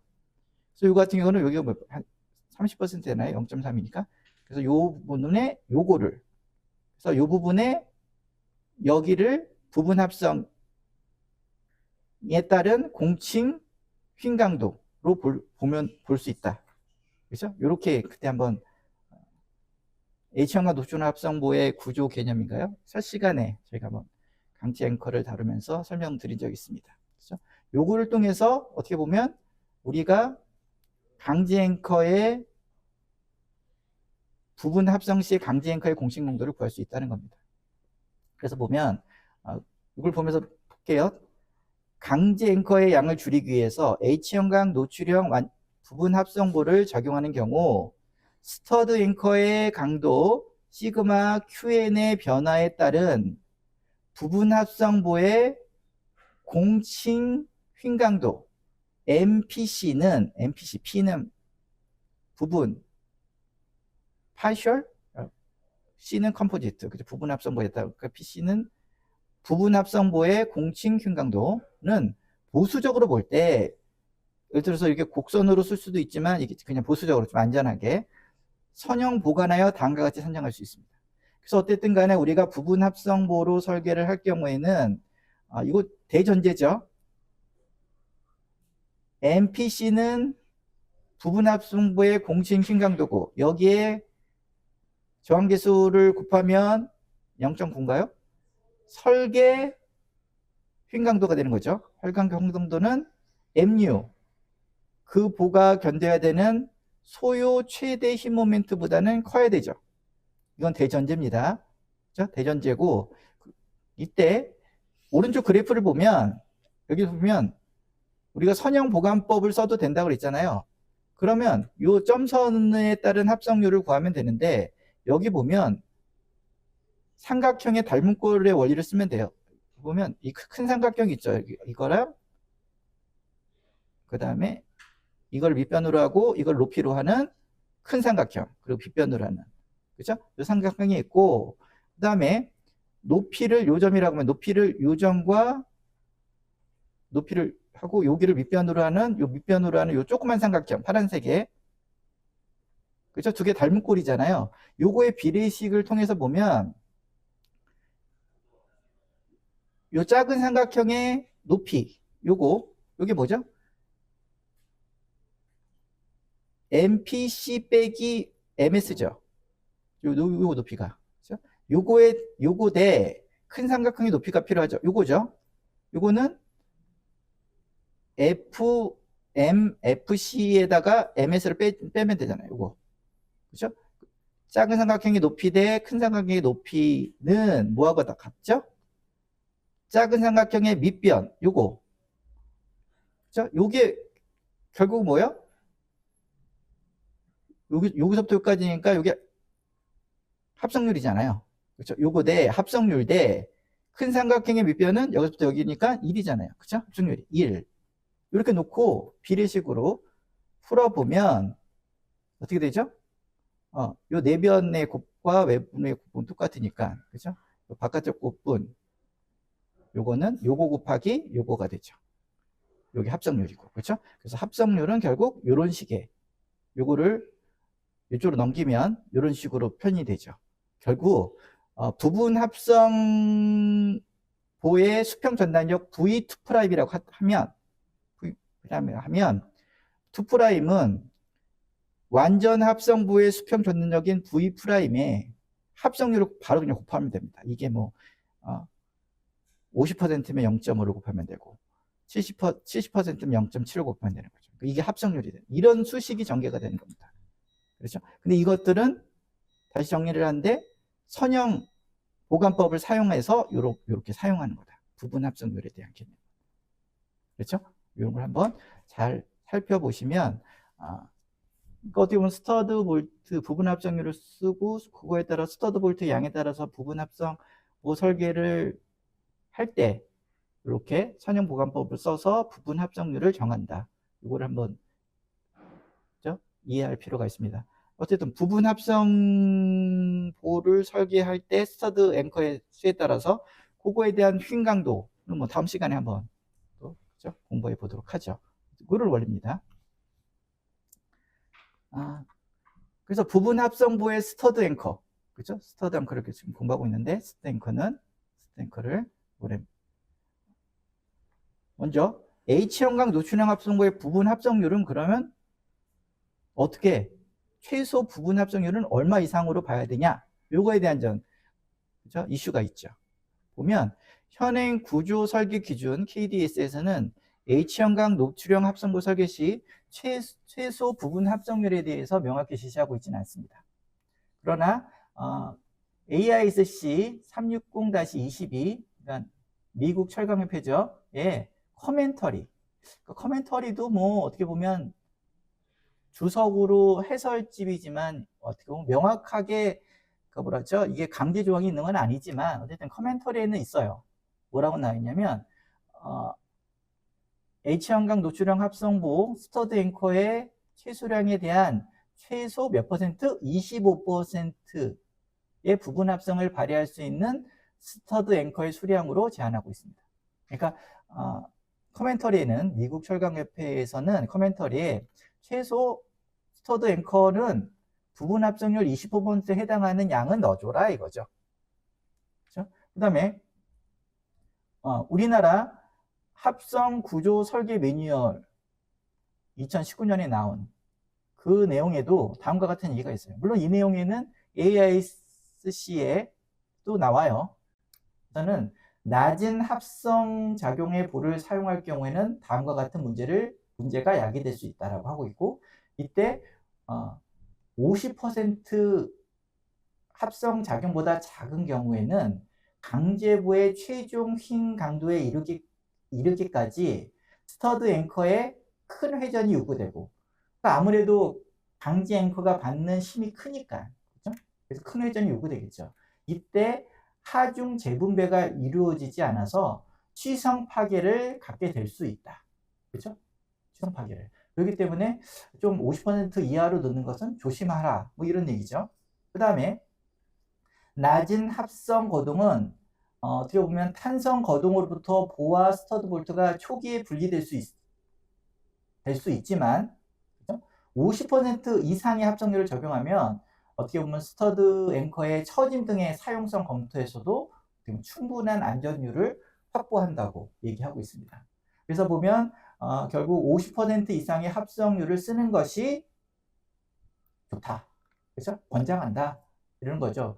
특히 이제 스터드 앵커의 연성 설계를 위해서, 그렇죠? 그래서 보면 스터드 앵커 수량 결정 시 50% 이상의 합성 작용이 발휘할 수 있는 스터드 앵커 개수를 사용한 것을 권장하고 있습니다. 그래서 ALCC나 우리나라의 그 합성구조 설계 매뉴얼 같은 데서 보면 50% 이상, 최소 몇 퍼센트? 25%이긴 한데 이거보다 더 높은 부분 합성률은 20% 이상 쓰는 것을 권장한다, 이렇게 지시를 하고 있습니다. 그래서 이거를 계속 읽어보면, 알아보면 부분 합성부의 구조적 거동, AISC 커멘터리에 나오는 거 살펴보면 이런 얘기가 있어요. 부분 합성 거동의 연성적 하중 재분배를 위해서는, 그죠? 에 대한 내용이 나오고 있는데, 그거는 콘크리트 슬라브와 강제부 사이의 전단 연결은 스터드 앵커, 용접부, 그 다음에 주변 콘크리트, 그리고 데크 플레이트의 조합에 따라서 결정된다. 다 배웠죠? 그리고 부분 합성부가 설계 강도를 발휘하기 위해서 특정 구간의 스터드 앵커가 먼저 되더라도 파단되지 않고 변형하면서 인접 스터드 앵커로 적절히 하중 재분배가 되어야 된다. 그렇죠? 그래서 보면 직경 19mm 스터드 앵커는 평 슬라브에서 약 6mm 정도의 슬립은 허용한다, 뭐 이런 식의 내용이 있습니다. 그래서 보면 부분 합성부에서의 강제 앵커의 변형 요구량에서 어떻게 보면 1990년대까지는 별도의 변형 능력에 대한 검토 없이 어떻게 보면 소성 응용 분모포에 근거한 노출형 합성부의 휭 강도를 그냥 결정하는 걸로 보통 이렇게 설계를 하고 그렇게 받아들였죠. 그런데 이제 현대에 들어서는 경관이 긴 보들이 많이 발생했고, 그거를 거기에 또 부분 합성부를 적용하게 되면 어떻게 보면 좀 문제가 생길 수 있다는 겁니다. 전단 연결재 스터드 앵커에 추가적인 변형이 발생할 수 있어서 좀 위험할 수도 있으니, 그렇죠? 그러니까 부분 합성부에서는 개별 스터드 앵커에 가해지는 변형량이 켜지기 때문에 전단 연결의 연성이 확보되지 않으면 완전 합성부의 소성 모멘트에 도달하기 전에 앵커가 순차적으로 파괴될 수가 있다, 라는 커멘터리에 대한 커멘터리에서 얘기하고 있습니다. 그렇기 때문에 좀 더 뭐라 그러죠? 부분 합성부를 쓸 때 주의해서 써야 된다. 특히 장경 간의 보호 같은 경우는, 합성부 같은 경우는 특히 주의를 해야 된다. 그렇기 때문에 결론적으로는 50% 이상의 부분 합성부를 쓰는 것이 바람직하다, 뭐 이런 얘기죠. 또 계속해서 그래서 보면 AISC 36022 커멘터리에 나오는 얘기들을 계속 살펴보면 등분포 하중이나 동일 간격의 집중 하중을 받는 일반적인 강제부의 경우 아래 세 가지 조건 중에 하나 이상을 충족하면 변형 능력 부족으로 인한 전단 연결이 취약하지 않는 것으로 간주하여 스터드 앵커의 연성 능력을 별도로 검토할 필요가 없다라고 얘기하고 있어요. 세 가지 조건인 경우에는, 그러니까 스터드 앵커의 변형 능력을 특별히 검토할 필요가 없다. 요거 뭐 어떤 조건이냐? 이 중에서 하나, 경관이 9.1m를 초과하지 않는 거, 짧은 보죠.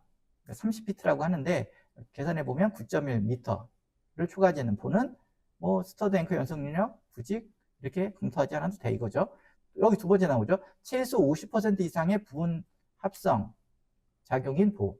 합성률을 50% 이상은 쓰면 별도 검토 안 해도 돼. 그 다음에 또 전단 경관을 따라 스터드 앵커의 평균 공신 정단 강도가 최소 16, 이게 뭐야, 킬로 인치 퍼 파운드, 그러니까 그죠? 킬로 파운드, 16킬로 파운드, 피트당. 이게 보면 SI 단위로 보면 230 길이당 킬로 뉴턴을 받는 이거든요. 요거 이상인 보인 경우에는 또 검토하죠. 근데 요 C는 좀 그렇죠? 복잡하죠? C는. 근데 요 C도 잘못 눌렀네요. 잠깐만요. C는 우리가 19mm 설계를 많이 쓴다 그랬잖아요. 파이 19를. 요걸 한번 환산을 해보면, 계산을 해보면, 결론적으로, 일렬로 300 간격 정도 배치하잖아요. 일렬로 300mm 간격으로 직경 19mm 스터드 볼트를 배치하면 요거 이상 나옵니다. 그렇기 때문에 우리가 일반적으로 고령 데크 플레이트를 사용하는 경우에도 골당 하나 정도의 스터드 앵커를 배치를 하니까 300 정도는 배치를 하거든요. 그렇기 때문에 실무적으로 요거는 또 대부분 다 그렇죠? 이렇게 해당된다고 C도 해당된다고 보면 됩니다. 그렇죠? 그래서 이런 식으로 좀 연속 능력을 스터드 앵커 연속 능력을 별도로 검토할 필요가 없는 경우를 제시를 하고 있고요. 그런데 이제 뭐 아까도 얘기했지만 토목 구조에서 경관이 큰 거, 그렇죠? 이런 경우는 문제가 되겠죠. 건축 구조에서는 뭐 크게 요거 보면 크게 문제가 되지 같지는 않아요. 그리고 또 여기서는 뭐라고 얘기하냐면 비대칭 하중을 받는 경우, 작용하는 경우, 비대칭 하중 작용 시 양단부의 전단 경관이 서로 다르므로 각 구간에 필요한 스터드 앵커의 수를 독립적으로 산정해야 된다. 이렇게 나와 있고요. 이때 비대칭 하중 작용 시 강제 앵커의 미끄러짐, 그 다음에 부분 합성 거동, 그 다음에 재료의 비선형을 포함한 선형 모델링을 수행할 것을 권고하며 실무적으로는 그죠? 여기 보면 혼합 해석법을 적용하라고 나오고 있습니다. 구체적으로 들어가면 그러니까 이런 내용들은 AISC에서는 비대칭 하중에 대해서는 특별히 더 앵커에 대한 연속 능력을 확보하라고 얘기하고 있습니다. 그죠? 더 확보하라고 하고 있고 우리나라에서도 이제 토목 같은 경우는 그래서 어떻게 해요? 거의 앵커의 연속 능력을 고려해서 완전 합성보 위주로 많이 설계하고 있는 거죠. 여기는 이 정도로 그냥 알아보고 넘어가겠습니다. 그래서 보면 부분 합성보의 부모멘트 구간에서의 소견. 부모멘트 구간에서는 부분 합성보를 쓰지 않는다 그랬죠? 그렇죠? 실질적으로 쓰지 않는데 그거에 대한 얘기입니다.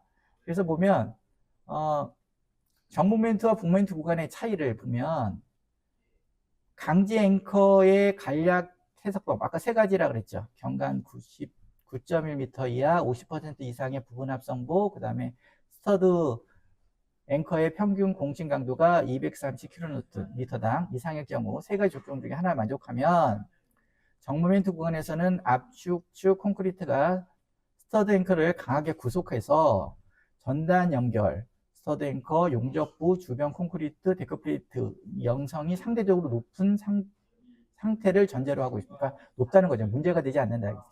그렇지만 부모멘트 구간은 인장치기 콘크리트는 균열이 발생하여 어떻게 보면 스터드 앵커에 대한 구속력이 현저히 낮아져서 전단 연결의 연성이 능력이 낮아진다. 문제가 생길 수 있다는 거죠. 그래서 잘 안 쓴다는 거고. 그래서 북모멘트 구간의 부분 합성보에 대해서는 또 이렇게 연구 결과 부모멘트 구간에서 50%의 부분 합성보를 예를 들어 설계를 했다 하면 어떻게 보면 인장철근이 항복 이전에 전단 연결재가 전단 파괴가 발생할 가능성이 높다고 합니다. 그러니까 좀 그렇죠? 문제가 있을 수 있다는 거죠.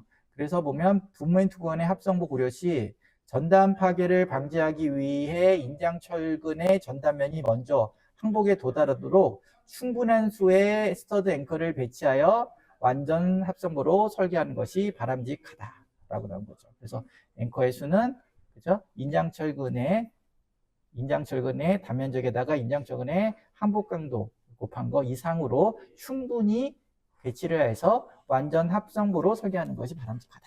그렇죠? 실질적으로 그래서 부분 합성 분모멘트 구간에서는 부분 합성부를 잘 안 쓰고 완전 합성부로 설계하는 게 대부분이고 일반적이다. 이런 게 다시 한번 설명드렸고요.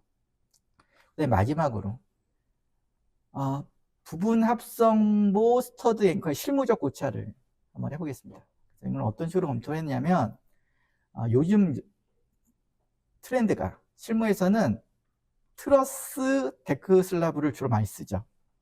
그죠? 트러스 데크 슬라브를 많이 쓰고 고령 데플레이트는 잘 안 쓰는 것 같아요. 요즘에는 트러스형 씁니다. 트러스 데크 슬라브를 주로 쓰고 트러스 데크 슬라브에 A형 H형광을 사용한 노출형 합성부를 많이 사용하는데 이때 엔지니어들이 뭐 시공성도 고려하고 그래서 관례적으로 보면 보폭 강제부의 보폭이 200 이하에서는 스터드 앵커를 파이 19를 200 간격으로 일렬로 배치를 많이 합니다. 왜 200 간격으로 배치를 하죠? 트러스 덱의 그 트러스의 간격, 트러스와 트러스의 간격이 보통 200이잖아요. 요즘에 그 실무적으로 그렇죠? 많이 제작되는 트러스 덱이 다 200 간격입니다. 그렇기 때문에 그 사이 하나에 배치하려고 하는 겁니다. 그래서 200 간격을 주로 많이 써요.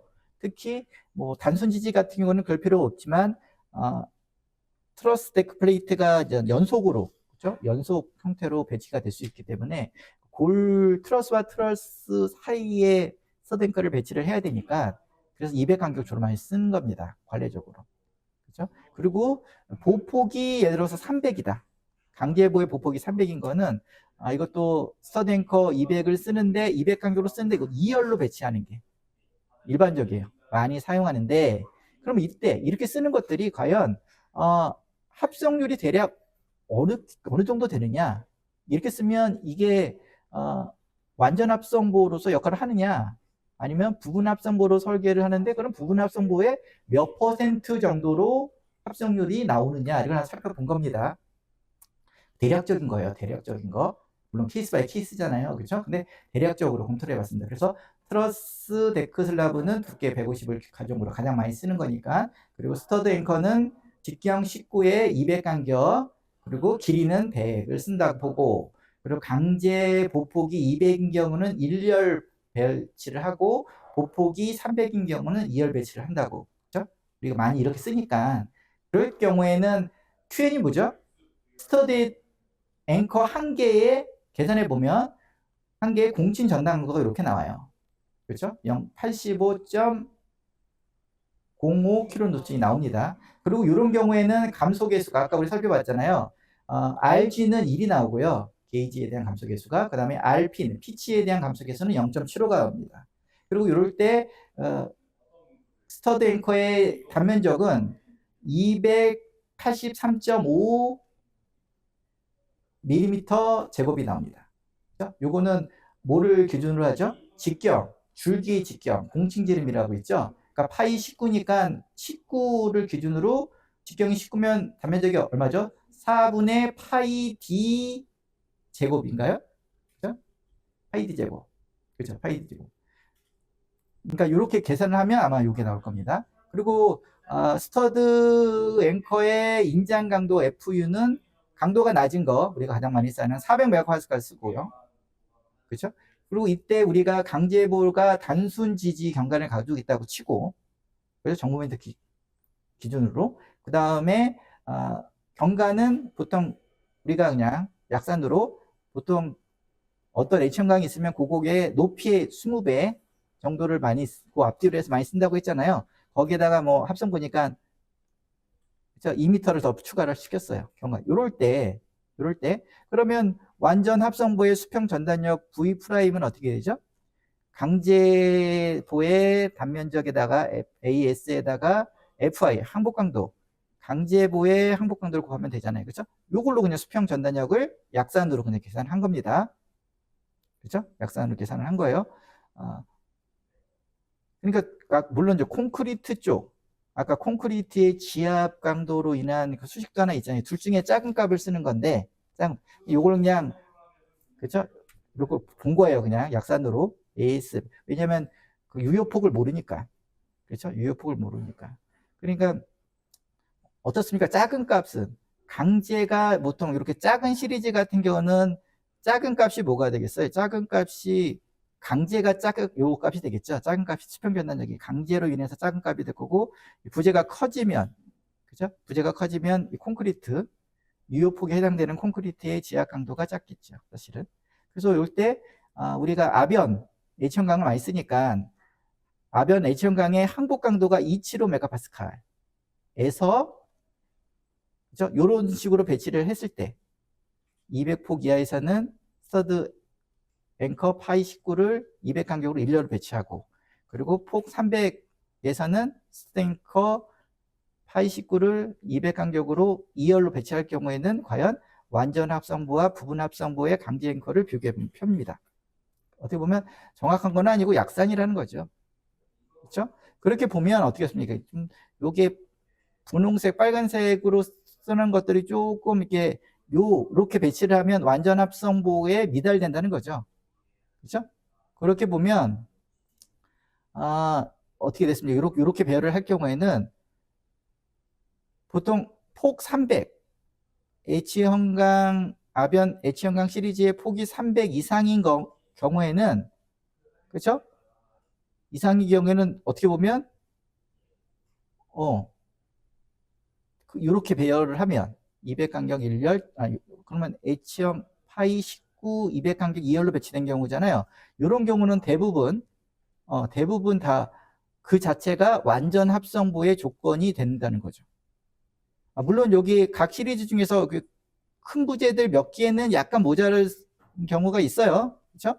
그렇지만 대부분 다 그 자체가 이렇게 우리가 관례적으로 설치하는 자체가 대부분 완전 합성부 기준으로 비치가 되는 거죠. 그런데 200폭 이하 여기 이는 다 대부분 어떻게 되죠?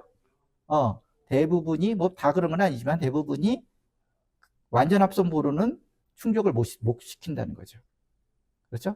그러면 여기 이런 식으로 200폭 이하인 경우에는 200폭인 경우에는 그 아까 요 19mm 파이 19를 200 간격으로 일렬로 배치하면 그게 어느 정도의 합성률을 그럼 나타나는 거냐? 여기 보여주는 거예요. 그래 보면 그렇죠? 여기 보면 이 시리즈는 92% 합성률, 요 밑에는 80%의 합성률 해가지고 보면 거의 70%에서 80, 90%의 합성률을 이 정도에서는 발휘하고 있다. 그냥 스탱커의 양을 그냥 정해주면. 그렇죠? 근데 300, 폭이 300 서den커를 2열로 배열하면 대부분 다 그 자체가 다 완전 합성부 역할을 하고 있다는 거죠. 그런데 일부가 안 되는 경우가 일부가 있는데 이것도 거의 90% 넘죠. 그래서 이런 형태를 나타내고 있다는 걸 한번 살펴볼 필요가 있습니다. 그렇기 때문에 요거를 볼 때는 어떻습니까? 여기 파란색은 너무 안전하잖아요. 그죠? 이거는 그 자체가 좀 뭔가 좀 너무 앵커 수가 많이 들어가는 거잖아요. 어떻게 보면. 그렇기 때문에 이런 경우에는 부분 합성보를 좀 적극적으로 써서 이것뿐만 아니라 밑에 것도 그죠? 폭 300 이상 이런 것도 어떻게 보면 2열로 쓸 필요는 굳이 없는 거죠. 그죠? 1열로 쓰면서 뭐 부분 합성보 이런 거를 좀 고려하면 앵커의 수를 좀 더 뭐라 그럴까? 절감시킬 수 있는 거죠. 물론 부분 합성보를 쓰면 또 처짐하고 또 같이 또 연관율 사용성 검토해서 처짐하고 또 나중에 같이 생각은 해봐야 됩니다. 연관돼서. 그렇지만 이런 거 보면 폭이 300 이상은 부분 합성보를 아변형광 항복강도 275메가파스칼, 275메가파스칼인 경우에는 좀 적극적으로 활용해야 되겠다는 결론이 나왔고요. 이번에는 조건은 똑같고 아변형광을 이번에는 강도가 높은 항복강들을 355메가파스칼을 쓴 경우 거예요. 이거는 보면 완전 합성보로서는 다 빨간 색깔이죠. 그러니까 완전 합성보 자체가 안 되는 거죠. 이렇게 우리가 습관적으로 보폭 200 이하에서는 파이 19 200 간격을 1열로 배치하고 보폭 300일 때는 2열로 그렇죠? 배치를 하더라도 이게 완전 합성보에 미달된다는 거죠. 그러면 그때는 어느 정도의 합성률을 갖고 있느냐는 여기 나오는 거죠. 그렇죠? 여기 보면 시리즈별로 이런 중에 합성률을 보이고 있다. 그러니까 이거는 어떻게 보면 결국 FI 355메가파스칼인 아변 H형광을 쓸 경우에는 그래도 조금 뭐죠? 부분 합성률을 많이 쓰면서 강제의 양을 그렇죠? 많이 줄이고 있다는 거죠. 그렇죠? 그래서 이런 걸 한번 좀 경향적으로도 한번 그렇죠? 살펴볼 필요가 있습니다. 그래서 이런 것도 실무적으로 우리가 많이 쓰고는 있지만 우리가 쓰고 있는 것들이 과연 그렇죠? 현실적이냐 이런 것들 한번 살펴볼 필요가 있고요. 그리고 한국 강도 355 메가파스칼을 쓰는 것들에게 그 우리가 쓰는 이렇게 관례적으로 쓰는 것들이 합성률이 어떻죠? 파란색으로 다 50%는 이상이죠. 그렇죠? 이거 50% 이상이라는 거니까 또 그거는 뭐 50% 이상의 합성률은 쓰고 있으니까 이건 적절하다라고 판단할 수 있죠. 그렇죠? 예, 오늘 여기까지 수업하도록 하겠습니다. 또 다음 시간에 또 정리가 되는 대로 또 다음 H형광 노출형 합성부에 대해서 계속 학습해 나가도록 하겠습니다. 예, 감사합니다.